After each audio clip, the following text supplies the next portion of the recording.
मैं पॉलिटिकल मनमोहन आपको बताने वाला हूं कि जो पॉलिटिकल साइंस का जो एक टॉपिक है एंशिएंट पॉलिटिकल थॉट में जो मनु के विचार इसमें बताए गए हैं राज्य के कार्य क्षेत्र के बारे में, तो उसके बारे में हम लोग चर्चा करने वाले हैं। तो चलिए चर्चा स्टार्ट करते हैं। दोस्तों, जो मनु का जो एक राज्य है, राज्य मतलब एक बॉडी है जो कि लोगों की मदद करती है, सेवा करती है, उसके क्या कार्य हैं जो कि लोगों पर शासन करती है, ठीक है, आदेश देती है।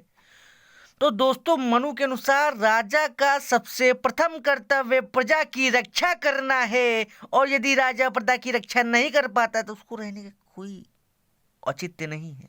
तो पहला कार्य है प्रजा का रक्षण, यानी प्रजा का रक्षण सबसे महत्वपूर्ण कार्य है।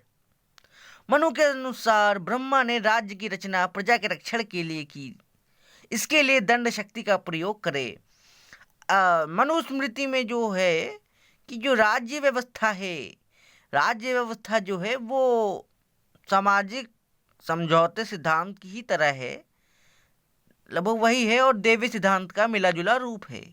मान के चलिए, जब पहले इंसान अच्छा था, जब इंसान अच्छा था तो इंसान अच्छे होने के साथ साथ वो उसके बाद थोड़े हालात खराब हुए। एक कोई संगठन नहीं था जो उनके ऊपर शासन करे, इसके बदले वो लड़ने लगे आपस में, और जैसे ही आपस में लड़ने लगे उसके बाद वो ब्रह्मा जी के पास गए। उसके बाद उन्होंने कहा भैया कुछ बना दीजिए, बहुत त्राहिमाम मचा हुआ है पृथ्वी की लोक पे। तो ब्रह्मा जी ने कहा कि भैया मैं आपके लिए राज्य बना रहा हूँ, और उस राज्य के पे शासन दंड के द्वारा, दंड यानी लट्ठा भी होता है, डंडा भी होता है, और शक्ति भी होता है। शक्ति यानी कि पुलिस, और उसकी द्वारा आप राज्य पे शासन करेंगे, और शासन करने के बाद आपका वो काम हो जाएगा।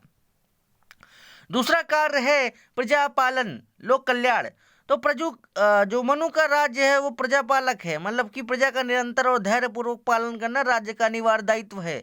धर्म का अर्थ है मोक्ष में सहायक हो। राज्य जो है वो धर्म अर्थ काम मोक्ष, हिंदू धर्म में जो 3-4 कंसेप्ट हैं, धर्म अर्थ काम मोक्ष, मतलब 4 कंसेप्ट हैं, तो धर्म अर्थ काम मोक्ष, इन चारों में राजा सहायक हो और राजा इनकी मदद करे। प्रशासनिक व्यवस्था का निर्वाह, मनु सुसंगठित और सक्षम प्रशासन व्यवस्था की अनिवार्यता है। मनु कहता है यदि शासन व्यवस्था, एक संगठन जो होता है शासन का, अगर वो सही नहीं है तो राज्य कभी भी बर्बाद हो सकता है। इसलिए राज्य द्वारा योग्य अधिकारी को पद पर बैठाना चाहिए। यदि अधिकारी योग्य नहीं होगा तो वो चापलूसी करेगा, बर्बाद कर देगा राज को। इसीलिए राजा को ईमानदार होना चाहिए।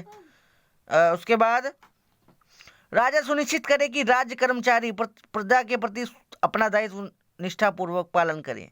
यदि राजा अपना दायित्व निष्ठापूर्वक पालन नहीं कर रहा है, मतलब दायित्व क्या, मतलब आपको कोई काम दिया गया है सरकारी कर्मचारी को कि देखो रोड बनवानी है, सड़क बनवानी है, कुछ भी काम करना हो, जनता के प्रति अच्छे से व्यवहार करो, लेकिन अगर नहीं कर रहा है तो उसकी जांच भी हो सकती है। जी हाँ दोस्तों, जांच करवाने का दिया है।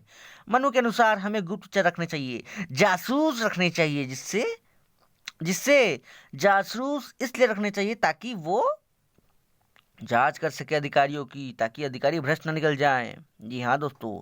और चौथा चीज है अर्थव्यवस्था का संचालन और नियंत्रण।